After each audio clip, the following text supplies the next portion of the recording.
आप सभी का डीबीएम क्लासेस पर फिर से एक बार स्वागत है। आज हम इस वीडियो में बात करेंगे क्लास 10th के हिंदी के बारे में और इसमें देखेंगे अध्याय 5 जिसका नाम है नागरी लिपि। नागरी लिपि अर्थात देवनागरी लिपि, जिस लिपि का प्रयोग हम सभी लोग करते हैं। इसका देखेंगे कि उत्पत्ति कब से हुआ है और किस प्रकार से हुआ है, कैसे कैसे ये आगे बढ़ा और ये सार्वदेशिक लिपि कब बना। इन सारे चीज़ों के बारे में हम इस अध्याय में देखेंगे। देखिए, यह एक कहानी नहीं है, न एक कविता है, यह एक निबंध है। निबंध जो होता है वह क्रमबद्ध तरीके से और सुव्यवस्थित ढंग से लिखा गया एक लेख होता है। तो इसको हम कहानी की तरह से नहीं देख सकते हैं, बहुत अच्छी तरह से हमें लाइन टू लाइन पढ़ना पड़ता है। फिर उनमें से हमें कुछ जो महत्वपूर्ण पॉइंट होता है उन्हें छांट कर लाना पड़ता है। तो आप जब खुद से पढ़े होंगे तो आपको पता ही नहीं चला होगा कि इसमें लिखा क्या गया है। तो कोई बात नहीं है, चलिए आज हम इसमें बात करेंगे सबसे पहले लेखक परिचय के ऊपर, फिर जाकर हम निबंध परिचय के ऊपर बात करेंगे। तो आपसे एक आग्रह है कि इस वीडियो को आप अपने मित्रों तक शेयर कर दीजिएगा और सेशन को लाइक भी कर लीजिएगा। यदि चैनल पर नए हैं तो चैनल को भी सब्सक्राइब कर लीजिएगा और एक कॉपी कलम लेकर आप बैठे हुए रहिएगा। जहां आपको लगे ये इम्पोर्टेंट बात है उनको नोट भी कर लीजिएगा। और आग्रह है आपसे कि यदि पिछले वाले वीडियो को आप नहीं देखे हैं तो आप डीबीएम क्लासेस पर जाकर देख सकते हैं ताकि एग्जाम में बेहतर अंक ले पाए। चलिए आज हम बात करते हैं यहाँ पे। तो आप देख रहे हैं यहाँ पे लिखा हुआ लेखक परिचय। क्या लिखा हुआ? लेखक परिचय। तो जो नागरी लिपि है इनके जो लेखक हैं या निबंधकार हैं वो कौन है? गुणाकर मूले हैं। तो आपके मन में होगा सर कि ऐसा कोई ट्रिक नहीं है कि जो याद कर पाए और एक बार याद करने से बार बार याद रह जाए। तो देखिए, हम आपको बताने के लिए चाहेंगे कि जो गुणाकर मूले हैं ये कौन है? लेखक है, निबंधकार है। तो आपसे पूछेंगे कि बताइए हम ये कौन सा लिपि के बारे में पढ़ रहे हैं, तो आप कहिएगा नागरी लिपि के बारे में। तो आप बताइएगा नगर में कैसे लोग रहते हैं, तो आप कहेंगे गुणवान लोग रहते हैं। कैसे लोग रहते हैं? गुणवान लोग रहते हैं। तो गुणवान से याद रखना है कि नागरी लिपि के जो लेखक है वो कौन है? गुणाकर मूले। कौन है? गुणाकर मूले हैं। अब एक चीज और बताइएगा कि नगर में क्या पुराने लोग रहते हैं कि नए लोग रहते हैं? तो आप कहेंगे सर नगर में अक्सर नए लोग जाते रहते हैं। जैसे कि सर आप मैट्रिक क्लास को पढ़ा रहे हैं, इनके बाद हम लोग इंटर में जाएंगे, इनके बाद आगे की पढ़ाई करने के लिए नगर में जाना पड़ेगा। तो नगर में हमेशा नए लोग जाते हैं। हमेशा कैसे लोग जाते हैं? नए लोग जाते हैं। तो नए से याद रखना यह क्या है? निबंध है। क्या है? निबंध है। और ये है क्या? तो ये हम पढ़ रहे हैं नागरी लिपि के बारे में। लेखक कौन है? गुणाकर मूले। तो जब लेखक है तो इसका जन्म हुआ होगा। तो जन्म हुआ 1935 ईस्वी में। जन्म कहाँ हुआ? महाराष्ट्र के अमरावती जिले में। कहाँ पे? महाराष्ट्र के अमरावती जिले में। देखिए, प्रारंभिक बोले, आरंभिक बोले या शुरुआती दौर का बात करें तो प्रारंभिक शिक्षा जो है इसका ग्रामीण परिवेश में हुआ। ग्रामीण मतलब हम लोग जैसे हैं, देखे ना, गांव से बहुत एक छोटे से कस्बे में हम लोग रहते हैं और वहां से किस तरह से हम लोग कोटो कोटो करके हम लोग पढ़े, आगे पढ़े। फिर इसके बाद हम लोग वहां जाकर मिडिल स्कूल में हम लोग इधर उधर खेलते उलते रहे, खिचड़ी खाए, मारपीट करे। उन्हीं के बाद खेल कूद करते हुए किसी भी तरह से मिडिल स्कूल से लेकर हम लोग हाई स्कूल में पहुंचे। तो इसी तरह से इनके बारे में भी बताया जा रहा है कि इनकी जो प्रारंभिक शिक्षा था वो ग्रामीण परिवेश में हुआ। और किस भाषा में हुआ? तो क्षेत्रीय भाषा जो होता है, तो क्षेत्रीय भाषा इसका क्या था? मराठी था। तो मराठी भाषा में इनका प्रारंभिक शिक्षा हुआ। देखिए, मैट्रिक की बात करें, प्रारंभिक शिक्षा के बाद मैट्रिक से लेकर सोचिए एमए क्या है? MA, master of arts. क्या क्या? Master of arts. यानी मैट्रिक से लेकर क्लास 10th से लेकर एमए तक गणित विषय में ये अध्ययन किया। तो आप सोचिए गणित में ये बाबू ये अध्ययन किया और लिख क्या दिया? ये निबंध लिख दिया। क्या लिख दिया? निबंध लिख दिया। सोचिए, और एक दो निबंध नहीं, आगे देखेंगे बहुत सारे लिखे हैं। अब देखिए, इतने सारे काम करने के बाद इनका मृत्यु हो जाता, निधन हो जाता। कब हुआ? हाल फिलहाल में मरा। कब? 2009 में मरा। इस डेट इसका कब हुआ? तो 2009 में हुआ है। तो इसका निधन भी हो गया, डेथ हो गया। अब देखिए कुछ महत्वपूर्ण बिंदु है महत्वपूर्ण बिंदु क्या है कि इनके जीवन रिलेटेड ये अपने कार्यक्रम में क्या किए, तो पिछले 25 वर्षों में, अभी से लेकर पिछले 25 वर्षों में 2500 से अधिक प्लस दिए हैं, 2500 प्लस लेख लिखा। सोचिए, हम लोग क्लास 10th का सिलेबस बढ़िया से खत्म नहीं कर पाते हैं, इंटर में जाते हैं, 2 गणित होता है, क्या साइंस रखिएगा तो उसमें आप पढ़ नहीं पाइएगा। आप अभी क्लास 10th में हैं, आपसे एक ऑब्जेक्टिव का सब्जेक्टिव का प्रीवियस ईयर क्वेश्चन लगाने के लिए बोल रहे हैं, तो वो आपसे नहीं हो रहा। सोचिए, इन्होंने 2500 से अधिक लेख लिखे, बताइए कैसे आदमी होंगे। यही नहीं, 30 प्लस इनका पुस्तकें प्रकाशित हो चुकी है। तो बोलेंगे, क्वेश्चन में पूछा जाएगा आपसे कि ऐसे कौन से लेखक हैं जिनके 2500 प्लस लेख और 30 से अधिक पुस्तकों का प्रकाशन हो चुका है, तो गुणाकर मूल्य जी का है। इनके प्रमुख कृतियां मतलब रचना, क्या रचनाएं, रचनाएं मतलब इन्होंने जो लिखा है, क्या क्या लिखा है। सबसे पहले लिखा अक्षरों की कहानी। हम सभी लोग क ख ग घ अंग ABCD ये सब पढ़ते हैं ना, 1 2 3 4 पढ़ते हैं, तो अक्षरों की कहानी है ना। उनके बाद भारत की इतिहास, भारत का इतिहास कितना बड़ा है, कितना गौरवशाली है, ये आप जब 12th में आएंगे, 11th 12th में आर्ट्स पेपर रखेंगे तो आप जानेंगे कि भारत के इतिहास। संस्कृतियां, पिन्हवा ओढ़ावा, खान पान, बोली विचार, रहन सहन, संस्कृतियां कहलाती है। प्राचीन मतलब होता पुराना, भारत के महान वैज्ञानिकों के बारे में बताए हैं। आगे लिखा है आधुनिक मतलब अभी के समय का, आधुनिक भारत के महान वैज्ञानिक, सौर मंडल, यानी सौर मंडल में आ गया सूरज, तारे, ये सारा चीज हो गया है ना। इनके बात करें सूर्य, स्पेशली सूर्य के बारे में भी बात की है। नक्षत्र, लोग, लोग मतलब समूह हो गया।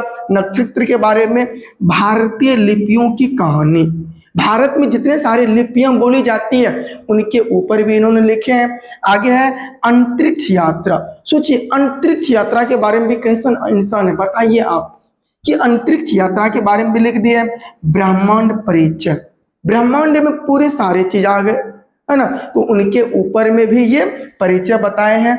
आगे कह रहा है कि इनके जो प्रमुख पुस्तक हैं, क्या प्रमुख पुस्तक, वो कौन है, अक्षर कथा। कई बार ये पूछे गए हैं कि अक्षर कथा ये किनके रचनाएं हैं, गुणाकर मूल्य के, किनके हैं, गुणाकर मूल्य के हैं। अब देखिए, ये गुणाकर मूल्य के परिचय हैं, कुछ जीवन संबंधित इनके जो प्रारंभिक लेख लेखन है उनके बारे में बताया गया।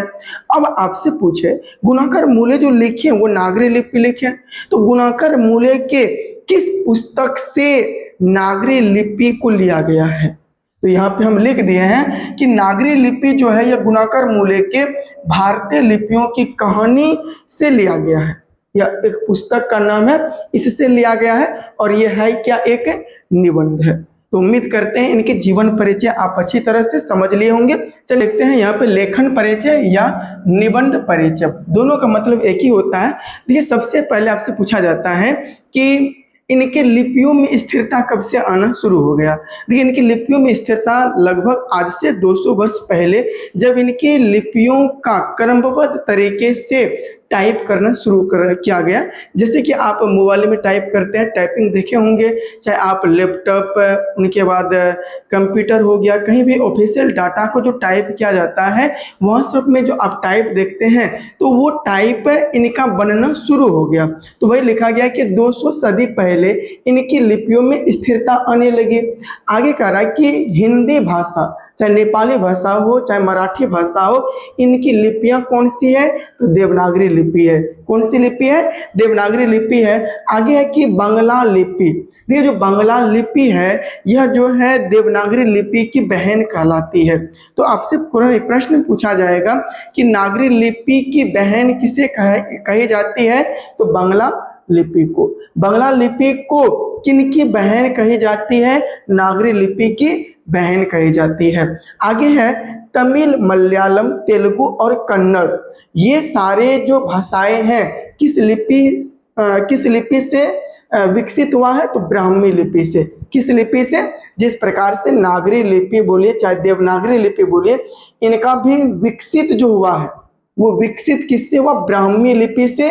उसी प्रकार से कह रहा है कि जो तमिल लिपि है, चाहे मलयालम लिपि है, चाहे तेलुगु हो, कन्नड़ हो, इन सारे लिपियों का जो विकास हुआ है किनसे हुआ है? ब्राह्मी लिपि से हुआ है।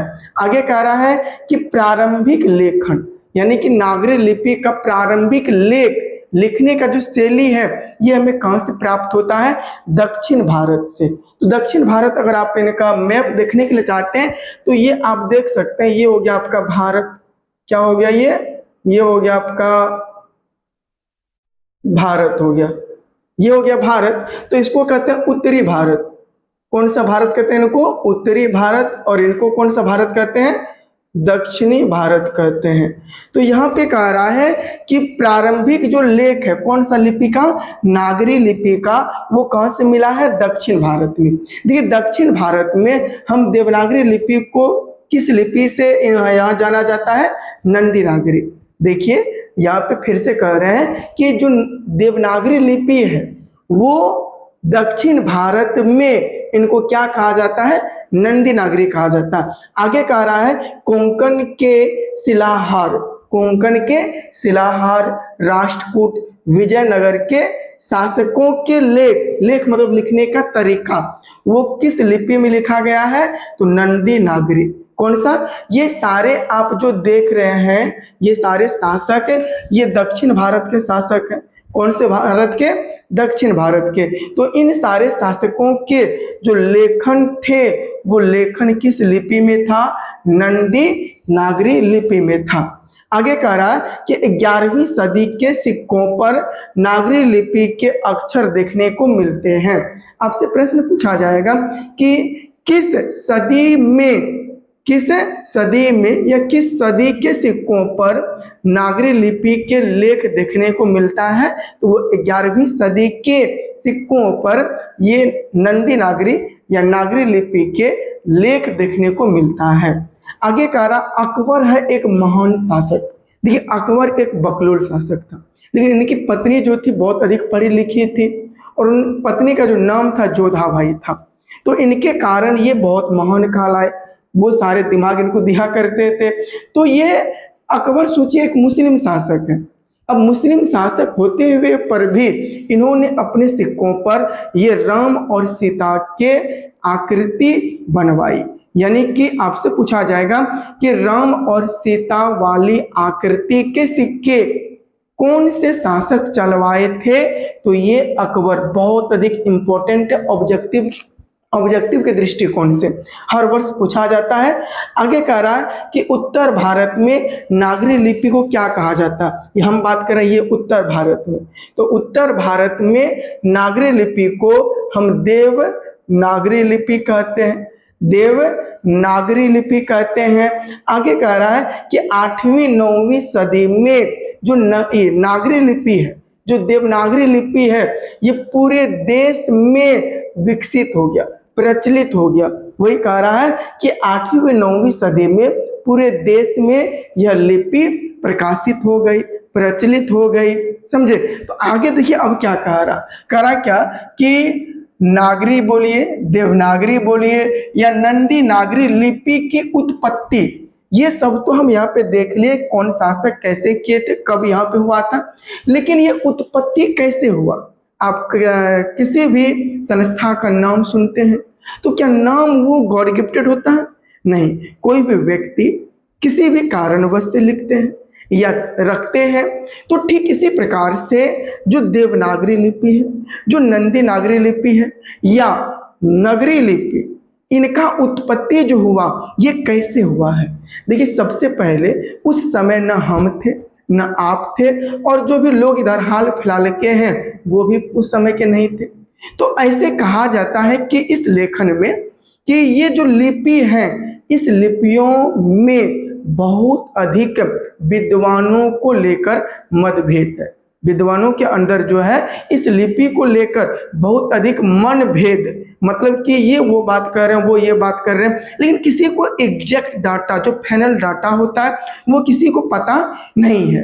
कहा जाता है कि गुजरात के नागर ब्राह्मणों ने देवनागरी लिपि का सर्वप्रथम प्रयोग किए थे, इसीलिए इसे कहा जाता है नागर लिपि।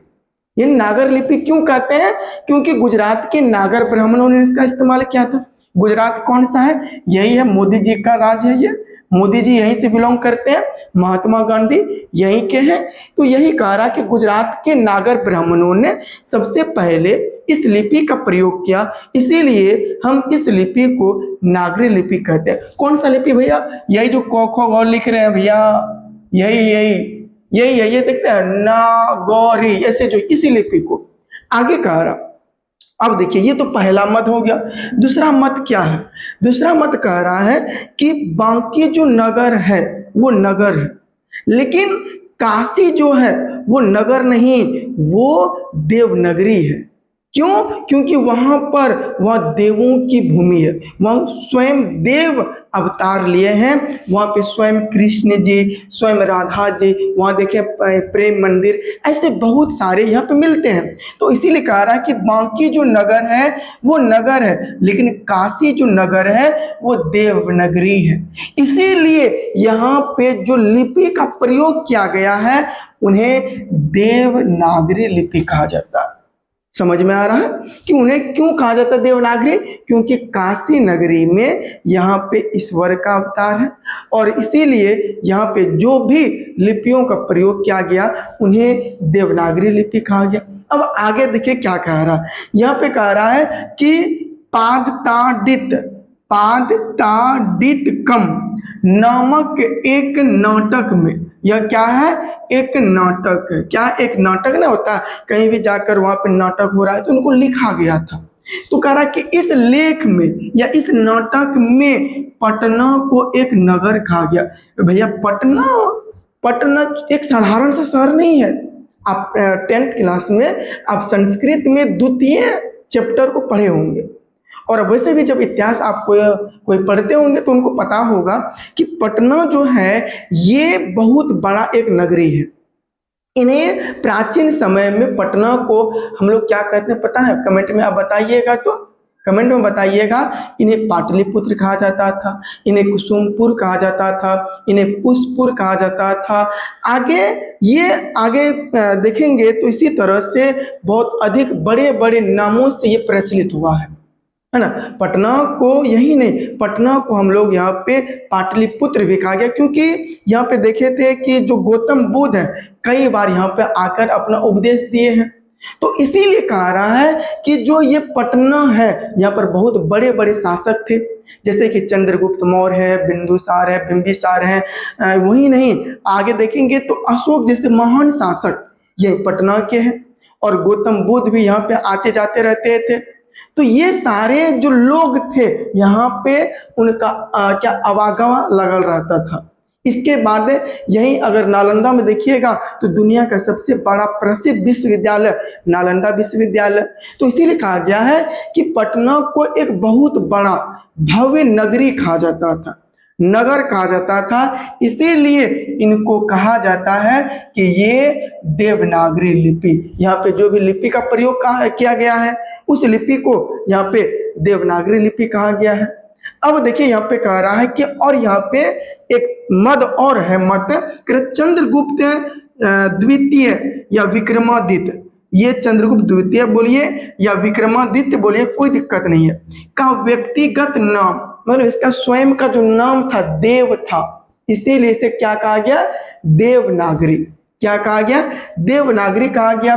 कहना कि चंद्रगुप्त द्वितीय या विक्रमादित्य का व्यक्तिगत नाम देव था, इसलिए गुप्तों की राजधानी पटना को देवनगरी कहा गया या देवनगर कहा गया। इसीलिए यहाँ पे प्रयोग होने वाले लिपि को देवनागरी कहा गया।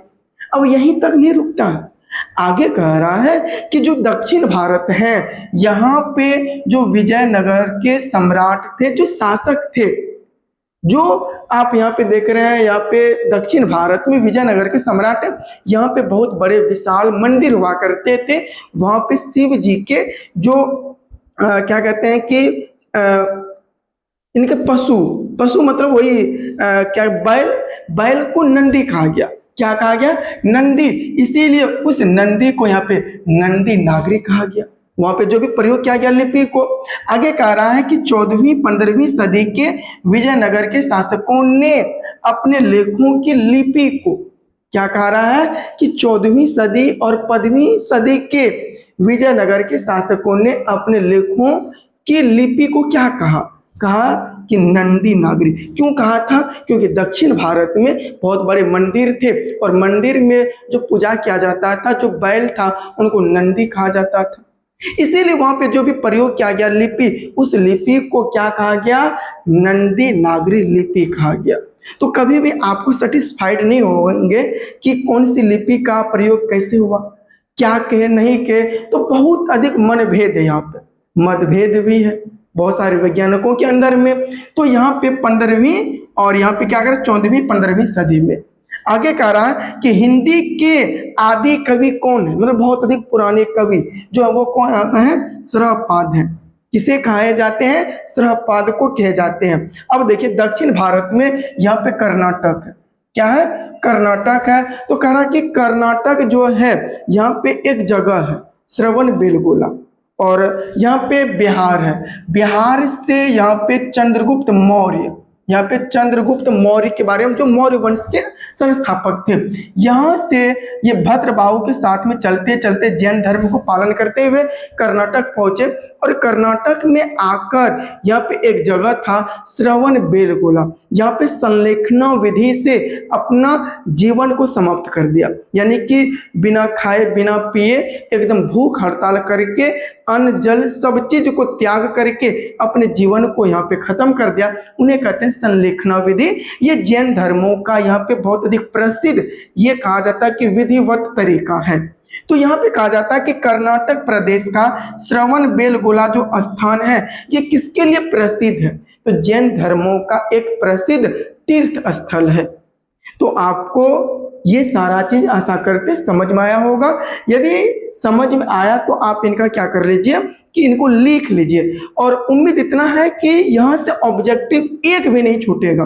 और जब आप बुक चैप्टर पढ़ेंगे समझ में कहीं नहीं आएगा, बहुत अधिक मेहनत लगता है कि बुक को पढ़ना, फिर लाइन टू लाइन पढ़ के फिर किस लाइन को छांटना है, फिर बताने का वहाँ फिर तरीका भी ढूंढना पड़ता है, कई बार बीच में फंस भी जाते हैं, देखते हैं। तो ये सारे सिलसिले चलते रहते हैं, आप इनको लिख लीजिएगा। और आपसे एक आग्रह है कि इस वीडियो को अपने मित्रों तक शेयर कर दीजिएगा, सेशन को लाइक भी कर दीजिएगा और चैनल को सब्सक्राइब कर लीजिए, ताकि जब भी पढ़ाई रिलेटेड कोई भी वीडियो डाले इनका नोटिफिकेशन आप तक पहुंच पाए। अगले वीडियो में हम बात करेंगे इस चैप्टर के जो भी सब्जेक्टिव प्रश्न हैं, 5-6 जो भी सब्जेक्टिव प्रश्न होंगे उनको लेकर हम बात करेंगे। आज के लिए यहीं तक, मिलते हैं नेक्स्ट वीडियो में। धन्यवाद।